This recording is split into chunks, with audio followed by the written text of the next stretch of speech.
Welcome to the Negotiation Strategies Workshop.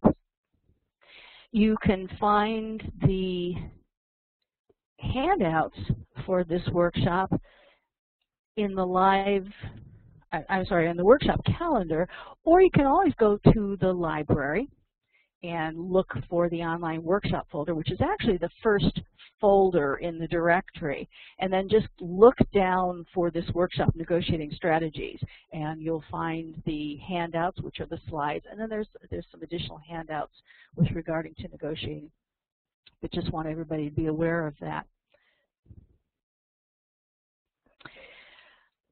I think a lot of people are here because they recognize that negotiating is one of the most important stages in the job search process. You want to get everything that you're worth, right? Okay?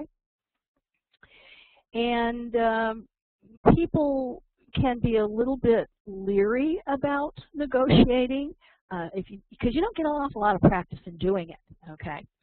But that's actual practice. I'm sorry, that's actually negotiating the offer. You can practice, and we're going to talk about that a little bit later, and with practice you can achieve greatness. But what you need to think about is that questions about your salary expectations can start as soon as you're called for a screening interview.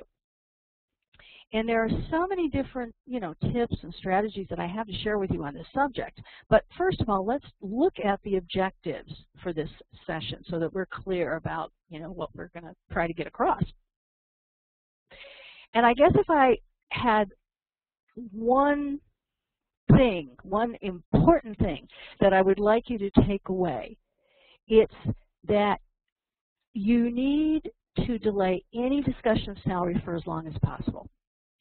Employers want to screen you immediately. That's why they ask you questions about what you made in the past or what you're looking for, whatever. But I want to be very, very clear about this. That pre-screening stage is different from the offer stage. But you need to have a strategy prepared in order to get past that screening stage and reach the offer stage. Another very important point is that you need to know what you are worth in the marketplace. And this is going to take some research on your part. We're going to be addressing that a little bit later today. But just so you know, or just so I know, I should say, how many of you have either done the research or begun researching what you're worth in the marketplace? Give me a green check mark if you have. Okay, good, good. All right, we'll talk a little bit more about that as well. Another objective is to think about negotiating as having a conversation, one that will be resolved as a win-win for both parties. Because in the negotiation discussion, you should not expect to have a winner and a loser. So you don't want to approach negotiation as if you have to get everything you want in order to be successful, because this is the beginning of a long-term relationship. And when the needs of both parties are taken into consideration and compromise is achieved, both parties feel that win. And then after successful negotiations, you need to think about that next step, moving into that new job and your ongoing career management. And we're going to touch on that subject towards the end of the presentation today because that really is important for you to consider and be prepared for. But what we're going to do now is start with some of the principles of negotiating. And I want you to think about negotiations as the conversations that you're going to have in regards to an offer for employment. Did anybody here hold a job where you negotiated with vendors or suppliers in the past? Okay, all right. One or two of you did. Well, I asked the question because I want you to be, I want to make sure that you understand that you shouldn't assume that this is the same kind of negotiation or negotiating that you do for a job or you put into practice for a job, because in negotiating a job offer, you have more to risk. It's very personal. It can be very stressful for people. So for all of us, how can we remove some of the emotion and come across as a confident person? Practice. And we're going to address some specific strategies today. Because if you take the time to practice with your consultant or a friend, a trusted friend, you may be able to remove some of the emotion from the equation and come out with a better offer, which is, of course, what this is all about, right? Now, I often have some of the people that I work with, you know, job candidates like yourself, tell me that they're not in the type of position where they have an option of negotiating. Now, I'll agree that typically you have more opportunities to negotiate when your new boss really wants you for the position, okay?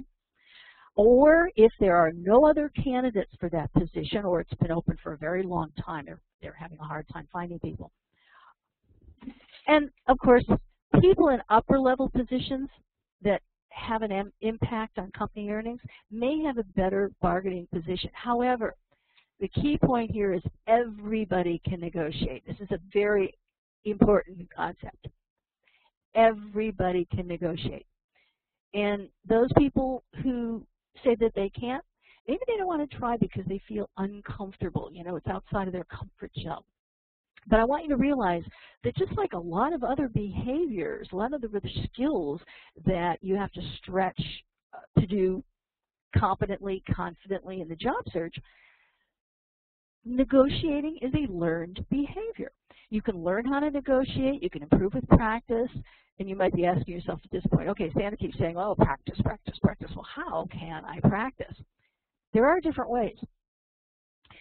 Obviously, you can practice your responses on your own, or find a friend to role play with you and take it seriously. Because if you practice answering questions out loud, you have a better chance of making your responses flow smoothly and naturally. And of course, wouldn't you rather practice with a friendly face before you get in front of that employer?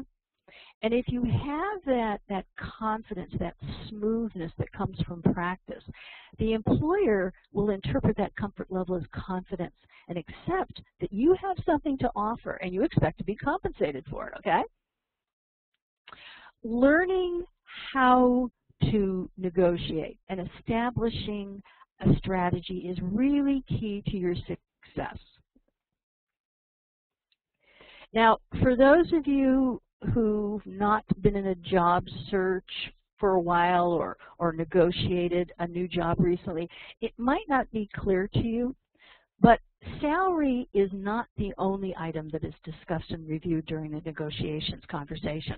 Now, we agree, I think, or I should say I think we can all agree that salary is important. You know, you want everything that you're worth. In fact, it's so important that you should consider the salary level at which you begin your job and how that's going to affect your pay increases in the future. Because if you start too low, that might leave you in a much lower position after 5 years if you've only been able to get like an annual cost of living increase. But today, we're going to discuss how to negotiate for more than salary, how to review your total compensation package, okay? Now, remember, your chance of getting an offer begins at the very start of the interview process because that employer is making immediate judgments about you from the very first handshake. So you want to set the stage. You should be in what we'll call your interview performance mode, and your goal is to sell yourself throughout that interview so that you can get an offer. And then later through negotiation, you can make that offer better. Now, we feel strongly that you do not begin discussing salary and benefits early in the process because you're going to lose your bargaining power if you try to negotiate before you've convinced that company that you are the best candidate. So you have to wait to get an offer before you start the negotiation process. And it's important that we define the timing for negotiations in a little more detail, okay? Because knowing when to negotiate is critical. You are in the strongest negotiating position after you receive the offer and before you accept it. I want to say that again, okay, for clarity. You are in the strongest negotiating position after you receive the offer and before you accept it. If you have discussions around your salary and benefits before you receive an actual offer, there's a substantial risk of losing an opportunity with that company. And once you've accepted the offer, the negotiations are closed in that employer's mind. They feel that they have a final agreement with you, regardless if they've put that in writing or not. And you're going to find many companies operate on verbal offers and acceptances. Now, you're in a very weak position to negotiate if you've already started in the position, because that's another confirmation for the employer that you've accepted their terms. Now, some of you might not understand how somebody could start a job without knowing the exact components of the offer, but it can happen. What we're seeing, particularly in today's, tough economic situations, is that the employer needs, wants you talk a little bit about money, but you haven't really, cemented everything yet. But they need you on the job, okay? Maybe they need you to go to a business meeting or a big conference or a business show or something before your actual start date, as an example. And they'll assure you that everything's going to work out. Now, while it's important for you to be flexible and get on the job quickly, remember, your needs are important too. Now, we're going to be discussing strategies to be sure that you've actually agreed to the same terms, you and the employer. But the most important point that I want to make is that there is a very definitive time to actually negotiate, and that timing can be very critical. Now, I mentioned this once before. You have to have a prepared strategy. It's very important to have a clear understanding of the responsibilities and the expectations before you negotiate. Keep in mind what gives you value to that employer. Now, although the position may have been defined at the beginning of the interview, if you're able to identify problems that currently exist for that hiring manager, that company, and then show them how you can handle those, you might turn that job into something more. A higher salary perhaps than originally was intended. Maybe you interviewed with more than one person, and there were several maybe future opportunities for your contributions that may have been discussed. And that, might include some aspect that should include a bonus for you. So what you want to do is detail out the specifics of the offer as you know them at that point in time, okay? And if you take notes directly after the interview, you should have more clarity on the specifics. And then what I would recommend that you do is develop a 3-column worksheet that lists the offer, the ideal that you're seeking, and then the gap between the two, okay? Sort of like this on a piece of paper. That didn't come out quite well. So let's go on and talk in more detail about how to address filling that ideal column. As part of your homework, you have to grasp the potential employer's problems so that you can promote yourself as a problem solver. Somebody who's worth more than, the proposed pay that may be lower or, may be a disappointment, as you've heard it. Jim Camp, who's an author and president of the Camp Group, that's a negotiating consulting firm in Dublin, Ohio, says, to negotiate in tough times, you have to be able to create a vision. And let me tell you a real scenario, real life scenario here. A big New York law firm recently agreed to hire an Ohio lawyer for $140 an hour. Now, that was $40 an hour less than he had been earning. The firm, of course, blamed tough times. But the attorney knew that he could provide important client referrals. And Mr. Camp tells this story because he coached this guy. And he coached him to ask the firm officials, what number would I be paid if I brought you $1 million client? Well, if you're a rainmaker, the numbers change, they replied, according to Mr. Camp. After further interviews, the firm raised his starting pay to $240 an hour, and he began last summer. Now, there was a West Coast executive who took this tactic a step further. Keen to enter senior management several years ago, she hoped to accept a vice presidency at a mid-sized manufacturer and to keep making over $300,000 a year. But the particular concern that she was interviewing with offered less than $200,000, the same compensation that it said it gave its other vice presidents. The woman prepared a PowerPoint presentation for the chief executive where she highlighted accomplishments that he didn't know about, and she described ways that she might bolster customer satisfaction. She says she also sold him on a quarterly bonus plan for herself, linked to measurable milestones that were needed for that manufacturer's long-term growth. Well, the results were that the CEO enlarged her package by nearly $25,000, and she racked up bonuses fast enough that she was paid nearly $300,000 within a year. And she notes it was a win-win for the company. Win for her, win for the company, right? So as you can see, in order to make this work for you, you need to have a prepared strategy before advancing to the actual negotiating meeting. So talk that strategy over with your consultant or with a trusted friend, and be prepared to ask for what you want. Because if they don't know what you want, you're not going to get it, right?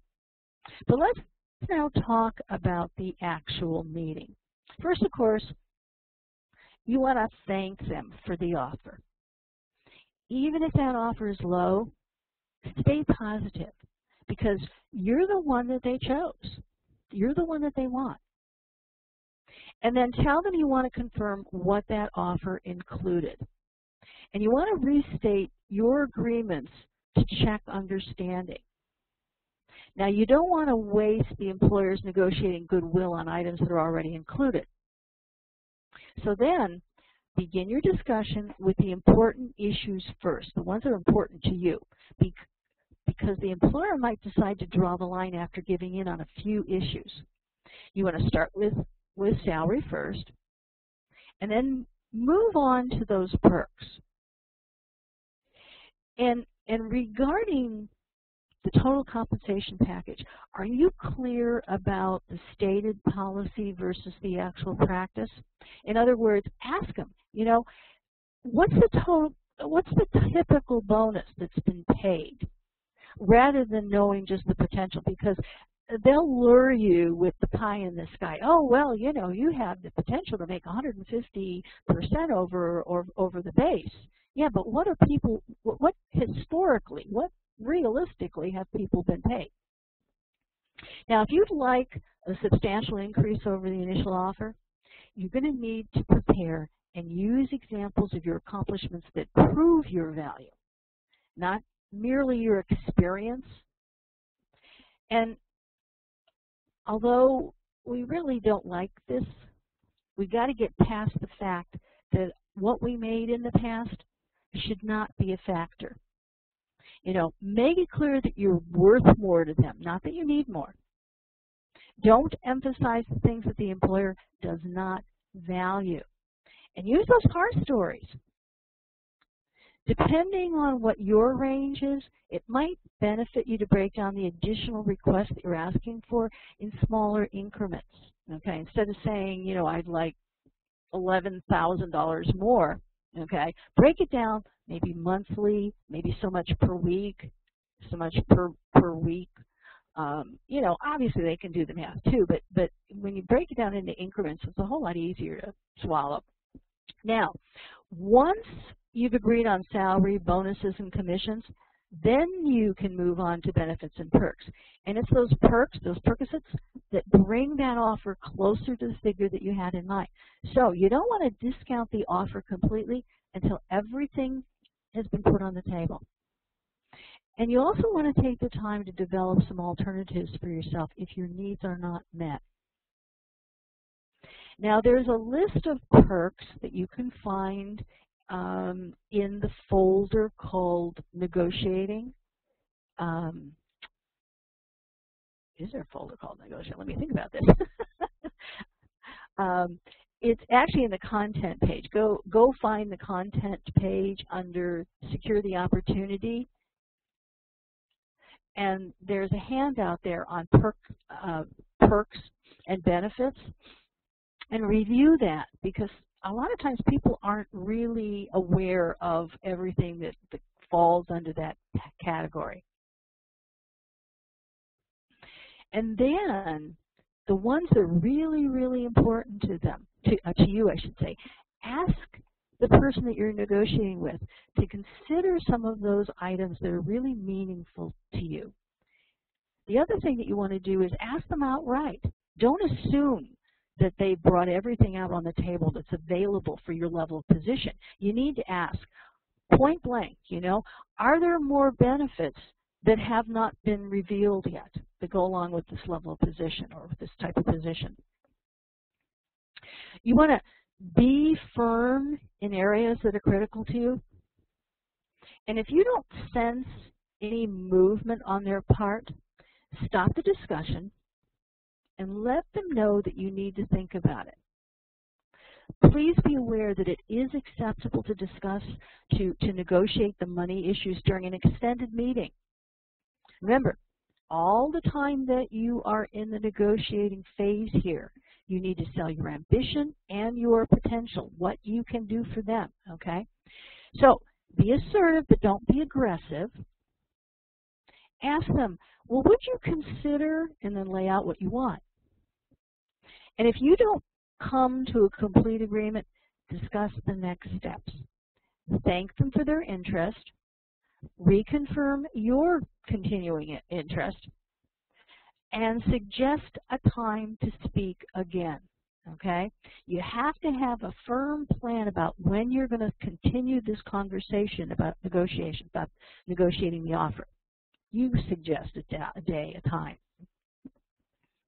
Now, at this point, if it's possible, ask to meet with the decision maker, because this is the person that you have to influence. You can sell yourself much better in person to the decision maker rather through an intermediary like the human resources representative or, the recruiter. And frankly, a lot of companies prefer to have the HR person or the recruiter negotiate at this point, because the decision maker, who is typically your hiring manager, is a little bit more invested in making sure that, he or she wants you. So they're more invested in kind of leaning towards your what you want, all right? And there's a little bit of emotion there, a little bit of investment, a little bit of, oh, I don't want to do this search all over again. I want to start this again, or I'm not sure I want to go to candidate number 2, second in line. But if you can swing it to negotiate with that decision maker, it's much, much better for you.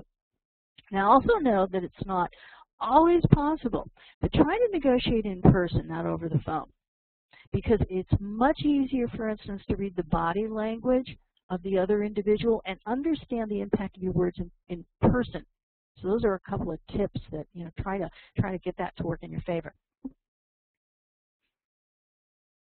Now, often candidates tell us that they want to accept an offer immediately because they have difficulty asking for anything, or they insist it's not possible to get anything other than the original offer, not even, an additional vacation day.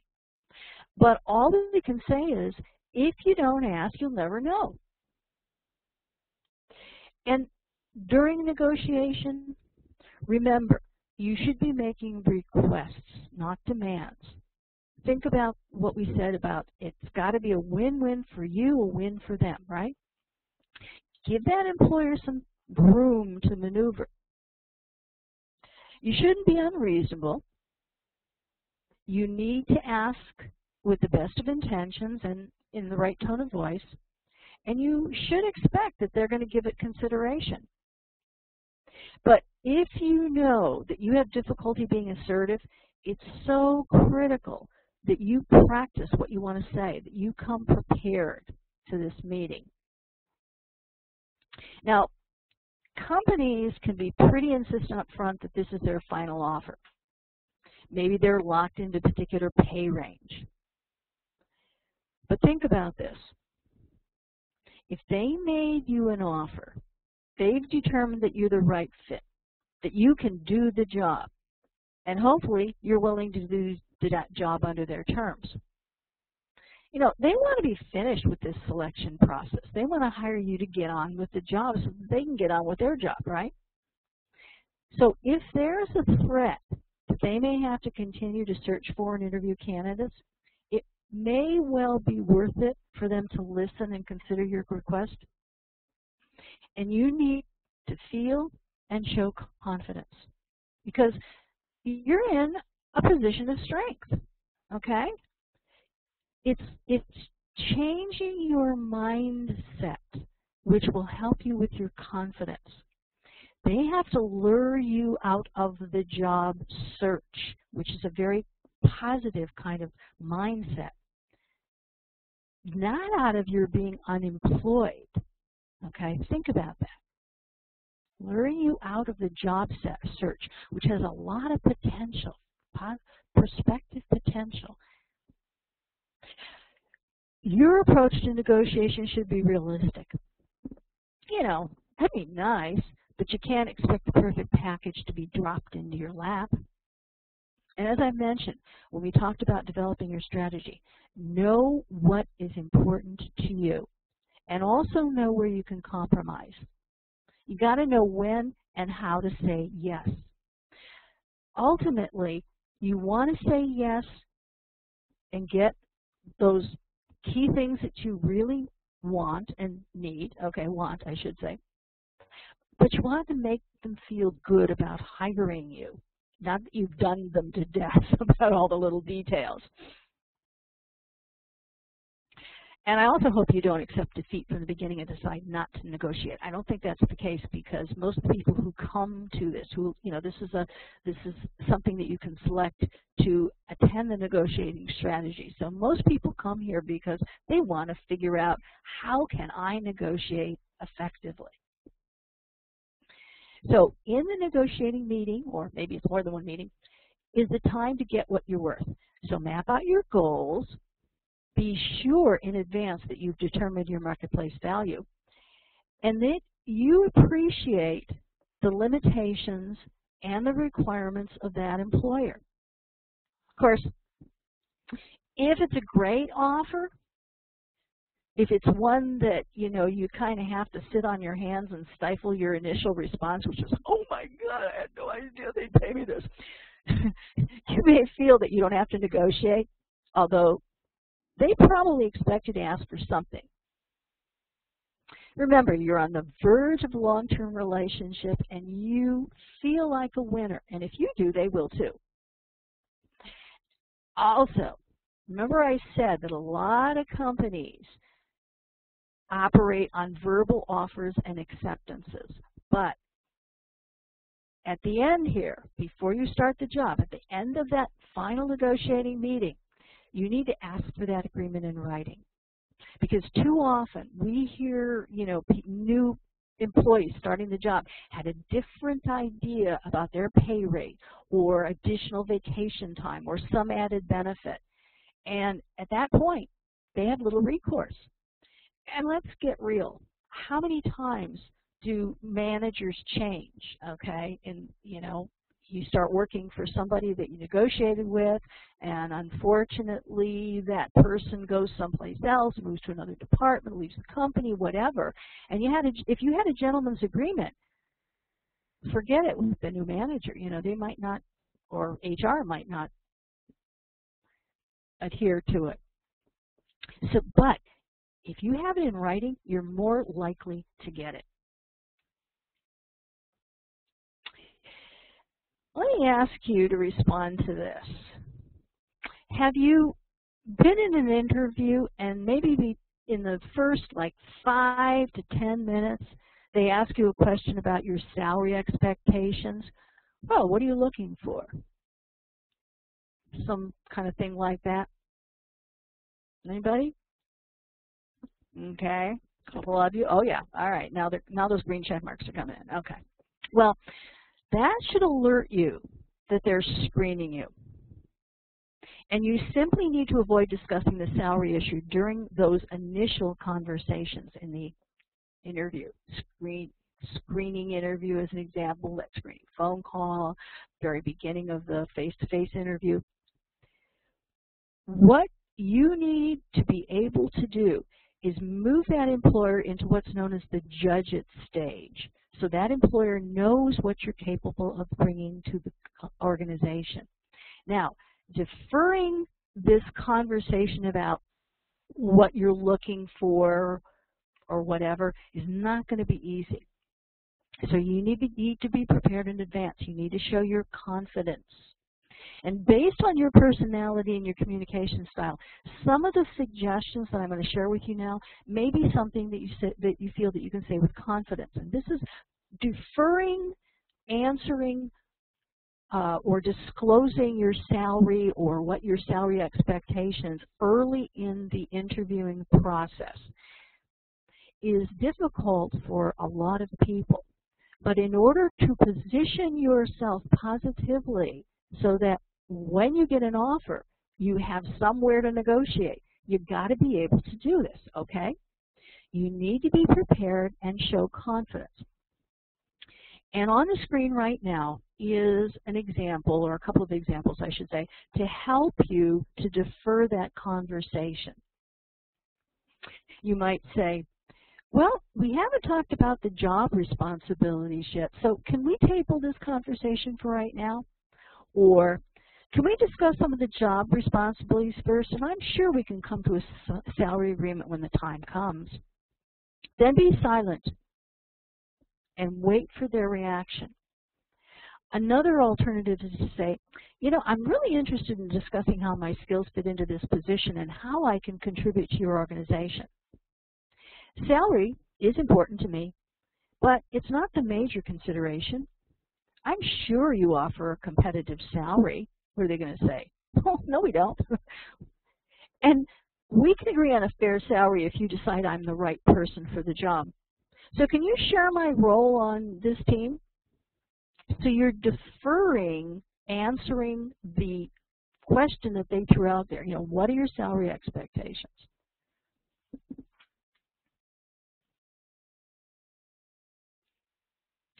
Now, another strategy that has worked for people is asking them for their range. Again, sort of deferring the conversation or deferring to have to answer that question directly. Has anybody used this strategy successful? What I'm talking about is turning it around and asking them for their range. Anybody? A couple of you. Okay. Anybody want to comment on that in chat? How did it work for you? What did you say? You know, what was the? I see a question here that came in, and I don't know if I came in and I missed it, or sorry about that.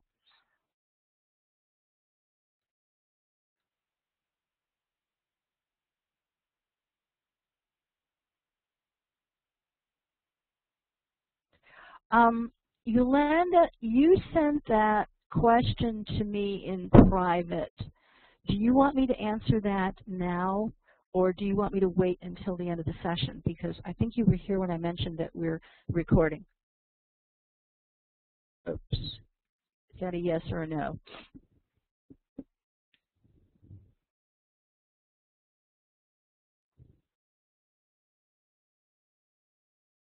Oh, okay. All right. All right. Then I'll go on in a moment and continue talking about the turnaround strategy here. But Yolanda asks, what if they call you and say up front that this is not the interview, but they're screening, and they need to know if you'd be interested in going forward with the process under the understanding that the salary range is X to Y? Well, that's a tactic, isn't it? And so You always have to have your own strategy. And one of the key points about, I don't think I mentioned it in passing, but I didn't say it specifically, and that is once you've done your salary research and you have an idea what the market, you have a good idea of what the marketplace value for what you bring and the type of position, area of the market, et cetera, what you're worth in the marketplace. Then you have to determine, okay, I also need to know, honestly, what's the minimum that I can accept? And I think that's where this question is going towards. It's a tactic. They know that they're lowballing, and by your saying, yeah, okay, now I know what the salary is, and I'm okay with that, you've pre-selected yourself. And I think you knew that, okay? So you have to decide, are you interested enough in this company and in this position that you want to continue? Maybe there are some elements of this, maybe this is a great company to work for and you want to get your foot in the door. Maybe this position is going to offer you some opportunity to learn some things, some skills, whatever it is that are going to help you round out your skill sets. It's something that you have to decide on. Does that help? Okay.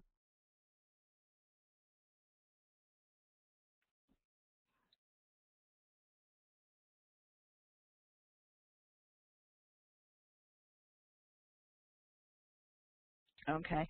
Unfortunately, Anita, I'm not sure what point you were responding to. Okay.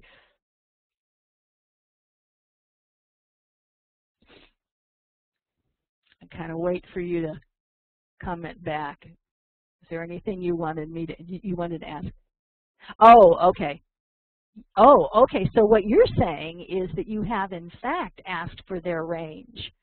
Aha, you have, and in doing so, it allowed you to rule out some of them that were, much lower than you wanted, or lower than, you wanted to feel that you wanted to spend some time with them. Okay, good. All right, super. So let's talk about this strategy. Go and talk about the strategy.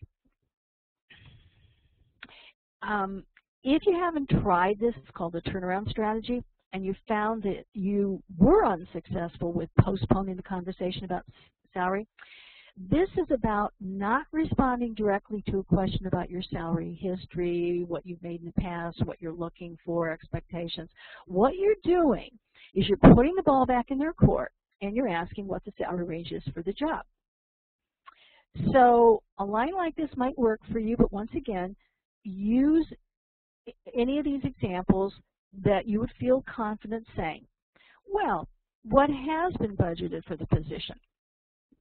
Or you might say, I have some idea of the market, but I expect you already have a range established for somebody with my experience. What is that range? So you're not answering their question. You're turning it around and you're saying, well, what is your, oh, that's a good question. What is your range? This has been a proven strategy, as Anita just told us, okay? But you might have an interviewer that's tough and finally pins you down into making a response because they want you to say a number first, all right? The important thing is never tell them what you earned before. Rather, indicate that from your research, you expect this position to be within a certain range. And you always want to speak in ranges, okay? If you have this money conversation in the very early stages of the interview process, you want to use broader ranges. So you might say something like, well, I've been looking around, and it seems to me that a job similar to this one would pay between $65,000 and $80,000. Is that within your range? Or, based on what you've told me, and exclusive of other compensation elements, I feel that the position would warrant a salary of $65,000 to $75,000. Is that within your range? So you always finish your statement with a question for them because you want to get an idea of their range. That's what this is all about, okay? Obviously, if you're going to use this strategy, you have to do your research up front to determine what the market value is, okay? Oh, Damon, go ahead. I'm waiting for your chat here. I don't think you said you had a microphone, so let's hear from you.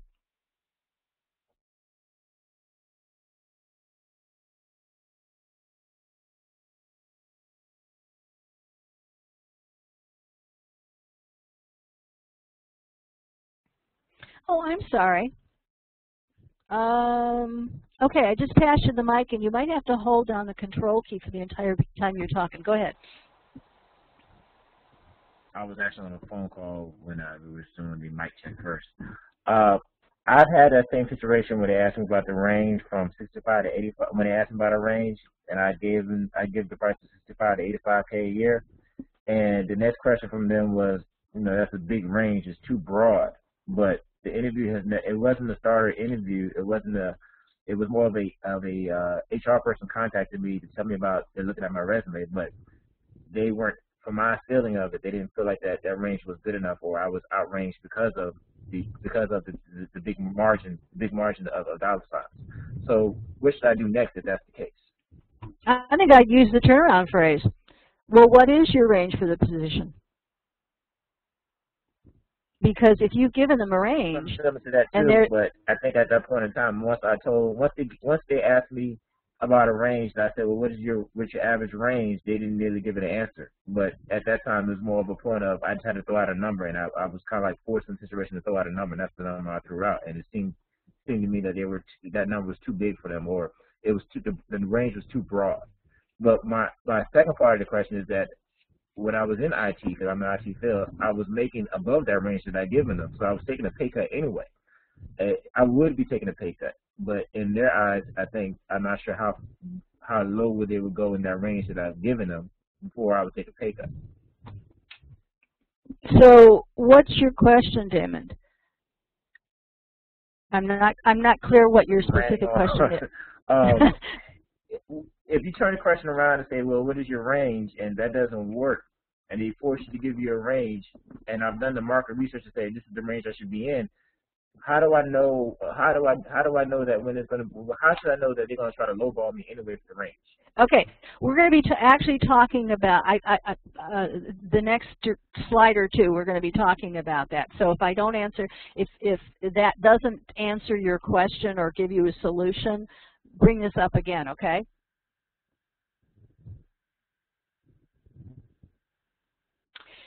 So once you've asked a specific question, that might also move them into an altered conversation because, you know, you ask them to go back, well, going back to what we said about, well, what's, you know, let's talk about what are the specific responsibilities for this position as an example, all right? So what you're doing is you're redirecting the conversation. You're asking, you know, they're probably going to go on to come back and ask you again about your salary.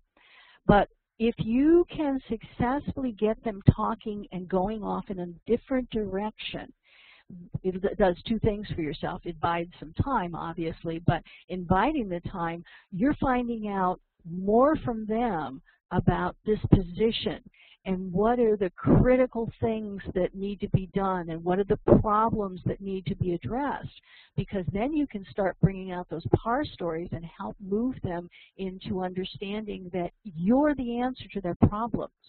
And so when the salary question rears again, you have, in effect, moved them into what's called the judge it stage, where they're a little bit more open to looking again at widening the borders of their range, okay, or adding additional responsibilities to this position, throw it into a different salary range, one that would make it attractive to you. Now, unfortunately, this strategy is not going to work for everybody. They might not accept, they might say, well, we can talk about the responsibilities a little bit later, but I really need to know what were you making in your last position, or what are your salary expectations? So they push you for a number. Now, even though they may be insistent, continue to try to defer the conversation. This is what, now we're getting into, I think, what Damon was asking about. If you're not successful with deferring the conversation, with evading their questions or throwing the ball back into their court, if you had to share a range first, ask them immediately if that falls within their expectations, or as I first suggested to Damon, well, what is your range for this position is what you're asking the recruiter or the hiring HR person or whoever. Advise them that you're flexible. Assure them that you'll be able to work out the salary. It's not going to be an issue, because you want to be viewed as a qualified candidate, because you want to get that, you want that interview to continue. Now, if you had to respond first with a salary range, there are going to be consequences, okay? If you revealed a salary that was too high and you find out from them it's too high, you may have little dignity left as you try to come down to their offer if you're still interested in staying in the game. The flip side, if you reveal the salary range that was too low, they can decide that you lack the level of experience that they're looking for, or worse yet, they may agree to that salary that you said that you expect, and you'll never know what your true worth is to them, what they would have paid you under other circumstances. Now, it's just possible that with a revealed salary outside of their expectations, they may continue the interview or they may try to cut it short.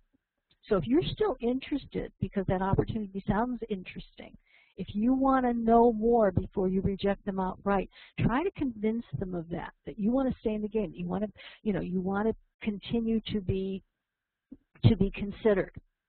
Now, ideally, you were able to get them to reveal their salary range first with, the turnaround phrase. So, but what is the, I've been looking around and a range, I've done my evaluation of the marketplace, what this would be worth. What is the range? What are you paying for this position? So if you can do that, it puts you in the best position to customize your responses to their questions. And obviously, it points out the importance of doing your research. Now, we want to think about the strategy if they spoke their range first, because in most cases, they're offering their range because they want to get a response from you. Remember Yolanda's situation, okay? I want to remind you, even though they tell you what the range for the position is, you are not in the offer stage. So make a general comment, something like, well, this is something we can talk about. Or you might want to go back to, well, let's discuss more about the responsibilities, because at least you have an idea what they're paying, right? You want that opportunity, as I said before, to learn about their needs so that you can move them into that stage where they begin to think about you as the solution to their problems. It's this judge it stage where the true evaluation of your worth is going to be revealed. Now, let me paint two scenarios for you, okay? First, it's one where their range was higher than you expected. So don't act surprised. Don't even look delighted. Don't let them know that this was much higher than you expected, okay? You want to keep it cool. But what you do want to do is share your vision for the future in addition to the relevant PAR stories that let them know that you're worth more, okay, that you're worth that. Do not at any point reveal your previous salary, or they may rethink your potential. Now, as some of you have experienced, What do you do if the range they announce is very low? Well, first, I would get them to share the responsibilities of the position. And what is their vision for the future so that you know how to respond? And second, you need to continue to sell them on the idea that you can handle additional responsibilities. Because once you get clarity on their problems, your ability to provide solutions is definitely going to influence the offer, all right? And think about it. They're evaluating your potential.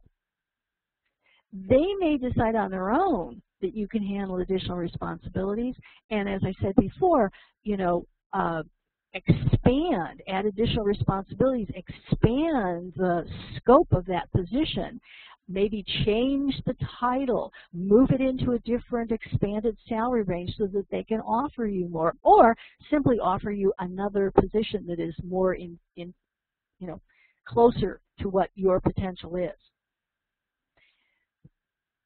Now, even though the discussion of money may have surfaced, you need to be sure you have an actual offer before you start negotiating for more. So how do you recognize an offer?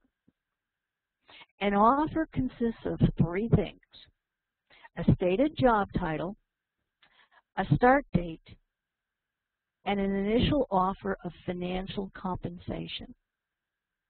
I can't tell you how many times candidates mistakenly think that when the interviewer asks what it would take for them to consider working for that employer, they think they're being made an offer. But you got to have those three things, okay? Now, Damon, did my suggestions here help you with that situation that you experienced? I mean, would it help you now face that kind of situation? Okay, super. All right, good, good. Any other questions or comments with that? Because we're going to move on now and talk about the offer itself and what you do. Okay? Well, once the offer is made, it's often as a verbal offer. And once you have an offer, you definitely want to have some time to consider that offer. But you need to respond immediately. They want to know what you think about that offer, in other words, okay? So here's one strategy that might work for you. If they've verbally made you an offer, repeat the figure back to them, and then be quiet. So, I've been made an offer, and my response is, $60,000. Silence. Because I want that silence to work for me. What we'd really like to see happen during that silence is a raise, and it has happened. Without knowing what you think about the offer, they begin to be worried with that silence, okay? They immediately raise the number a little bit. Now, here's another strategy once an offer's been made. You listen to the offer, you're quiet, you're evaluating it, and then respond with the truth. Well, that sounds great. Or let me rephrase that. Okay, let me try that again. Well, that sounds great. That sounds acceptable. Oh, that sounds disappointing. Remember I said with truth. Silence, that's all you say, depending on what the offer is. See what reaction you get to that simple comment. If the initial offer sounded very disappointing to you, you need to refocus your interest in the job. Am I still interested in this? Okay, for other reasons, you know, as I said before to Yolanda, are you interested in continuing the conversation or continuing the process because of other elements? Great place to work for. Opportunity, you know, to get new expanded skills, whatever it might be. Are you refocus your interest in that job?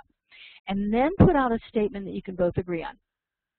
Such as, well, from my research, I see they're paying people with my qualifications a range of $60,000 to $75,000. Is there anything that can be done in that range? Now, I want to restate, this is not the negotiating meeting. You have an offer, but you're going to need time to consider that offer. So at this point, you've just received it. You responded to the offer, you know, initially, what your honest responses, okay? But you need time to consider. You don't want to launch fully into the negotiations at this time. And this is going to be difficult for you because you want to get some clarity, but you need some time to develop your own strategy, all right? Hopefully, there's going to be a better offer than you expected, but regardless, you deserve time to process all the information. So you might say something like, well, thank you for your offer.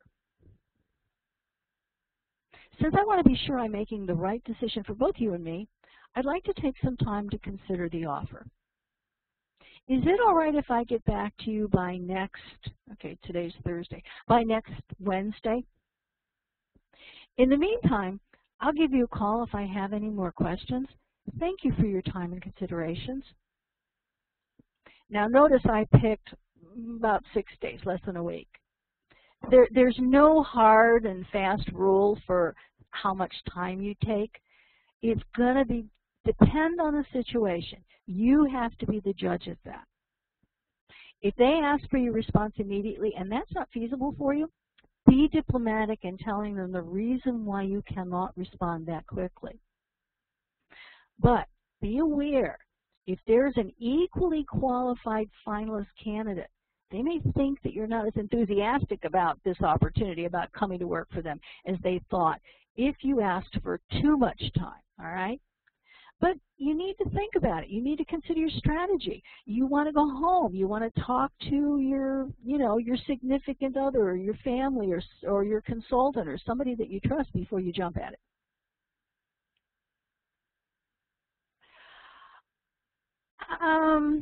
As I said, Anita asks, can you tell them if you have the written offer before you're accepting?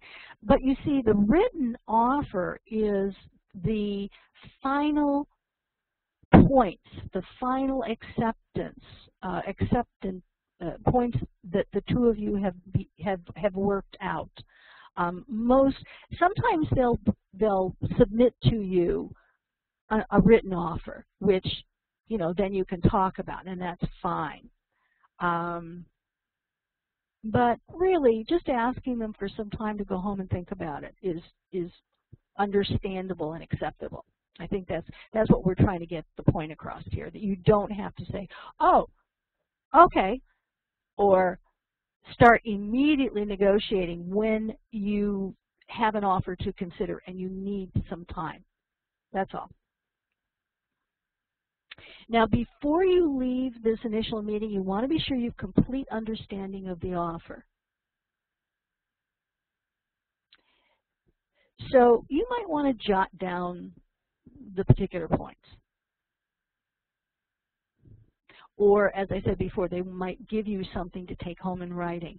But the important thing is, once you complete the negotiation stage, you want to ask for a final copy of the final agreement. I guess that's the point I want to make, or that's what I want to clarify. Thanks for asking that question, Anita. Now, once you receive an offer, as I said, you need to consider it carefully. And you want to refer back to your individual career plan. Does this job bring you close to that bullseye? How many of you have either attended any of the workshops or the recorded workshops in the career planning series, the career planning workshop as an example? Hitting the target? Okay, good. Because in that workshop, we're talking about some very important decisions regarding not only your financial goals, but where is it that you want to work, geographically? What's the and questions about the actual job itself. So before you can make a decision about this particular offer, you need to be clear about some very important things having to do with, your ongoing career, okay? Do you know what you want? You need to know your skills, your interests. What do you like to do? What would you rather not do again? You know, ask yourself realistically, of all that you've come to know about this company and the work environment and the people that you're going to be working with and the manager you're going to be working for, etc. Can you see yourself in this job? Again, from a brutally real state, okay? Are you excited? Or are you just resigned to accept this offer because you are tired of being in the job search, okay? Are you just sick of interviewing? Have you carefully evaluated the atmosphere? Did you like the people? Aside from the interviewer, did you meet your boss and coworkers? What was your overall sense of the place? Know how your job fits into the organization. Is there room for advancement? Is there flexibility? If you're replacing somebody, why did they leave? Do you know that? How confident are you that you have an accurate description of this job? Did you ask the right questions during the interview? Now, if you're not absolutely confident that you have an accurate description of the job, that could be a red flag, because maybe you feel they didn't share with you an accurate picture of the job. The more clarity you have about that position, the more likely you are to stay and be productive. Be gracious and polite as you size up this opportunity, but remember, it's your needs that are critical. If you determine that that company does not meet some of your expectations and maybe it's just not the right place for you, decline with grace. Don't try to negotiate it up just to reject it at the end. You know, with negotiating an offer might be more appealing.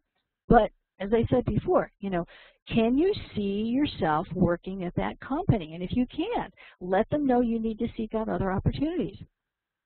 However, once you have an offer in hand, your next move is to check in with hot prospects, okay? Because invariably, when one offer comes in, somebody else decides that you're invaluable. And many companies expect that top-notch candidates have multiple offers. Now, you don't need to go into great detail about the offer or the name of the company, but call the other companies that you've been interviewing with and, you know, are sort of, you know, not there yet in terms of making an offer or decision. Let them know that you have received an offer with another company and you have a responsibility to give that company a timely answer.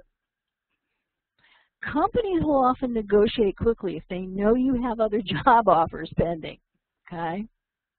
But while considering this particular offer, you want to keep your job search alive, because this offer, I'm sorry to say, could be rescinded, and you don't want to close any other doors out there, right? Now, we've come to the end of the section where we're talking about the negotiating meeting, okay? We're going to talk now about wrapping up the campaign. So before I move into that, are there any questions or comments with regard to, you know, developing your strategy, thinking about considering the offer, how to approach the negotiating meeting, how to accept? Okay. Oh, there we go.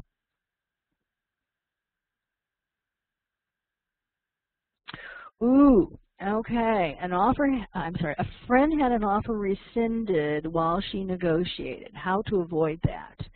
Well, I'd have to ask you, does she know why they rescinded it? Does she honestly know why they rescinded it? You know, there's many factors that could be have gone into that. I mean, at the top, not at the top, but right off the top, let me put it this way. There's always some concern. There is always some consequence, possible consequence, that the very act of negotiating not accepting the offer right at the bat and negotiating can result in the employer rescinding the offer. But that's usually not the case. What usually happens is that in the salary negotiations, she was perhaps her tone, perhaps the way she insisted, perhaps asking for, not recognizing that the employer has made an offer and that's the best that they can do.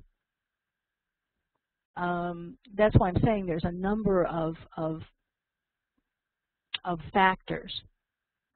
But I go back to something I said very earlier. If you don't ask, you don't know. So many people would rather ask and ask, with grace, well, would you consider this? Okay? Is it possible to consider this? That's a whole different tone. That's it's not begging, but it's recognizing that you have to be confident and assertive, but not aggressive, not demanding. So I don't know what happened in that situation, but I'm just giving you some things that might have occurred and why they rescinded. Okay, anything else? All right, wrapping up the campaign. Now, if you think about the entire negotiation process as the first big step to developing a long-term relationship with that organization, the next step is to let everybody in the new company with whom you've interviewed know that you appreciate their assistance and that you look forward to working with them. They want to know that they want to be wanted too, okay? So follow up with an email, that's what most people do, or a letter, or give them a phone call, okay? And then you need to notify your references and thank those people for their advice and their help, and of course let them know where you landed. Overall, you want to write or phone everybody in your network, or at the very least the 20% that have been the most helpful. And you want to let them know the details of your new job, okay? Determine some kind of timeline to stay in touch with, the most helpful ones. Candidates have suggested to us that they found that delaying announcing to their network that they've accepted a new position until they're actually in that position. And then they have their business cards that they can send to their new, to their network, along with a letter letting everybody know where they've ended up and such. Because people are more likely to retain a business card than a letter. Obviously, the only disadvantage in waiting is that you're in the job, and the first 90 days and sometimes 6 months to a year is so busy. But our suggestion is, get everything ready to go, including the letter and whatever it is that you're sending to them until you get the business card, and then you can ship everything off in, easy, timely manner. Update your LinkedIn profile immediately with your new job information so everybody in your network is aware of your new position. And when you do that, then the follow-up with the business card is not quite so critical. If you posted your resume on the internet, be sure to remove it because you don't want your new employer to think you're still out there looking. Now, this is where a lot of people kind of drop the ball. Complete an assessment of what you've learned about yourself as a result of the job search process, because throughout this job search campaign, you are discovering your interests and your values. And, you want to think about what's in store for you next. Organize and store your job search materials. Since the average person now looks for a job every 3 to 5 years, and if you're in IT, it's more like, 18 months, you're likely to have to refer to those resources again. And just as an aside, oh, I'm sorry, I really got off on a tangent there. Okay. Begin to develop a plan for the first 6 months in your new job. What are your first impressions? What is it you'd like to accomplish? In addition, think about your first day on the job. Now, in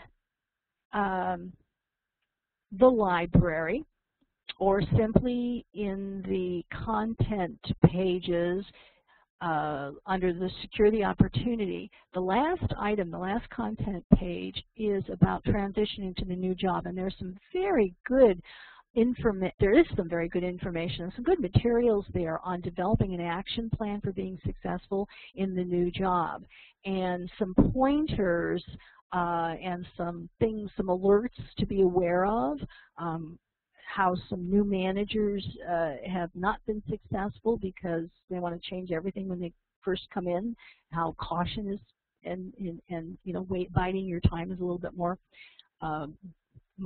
is better to do. Okay, so that's under the content page. Transitioning to the new job, I think, is exactly what it's called. Or you can just use the search function. I think you'll find some great resources there. Okay, this officially ends the negotiations strategies workshop. Are there any, questions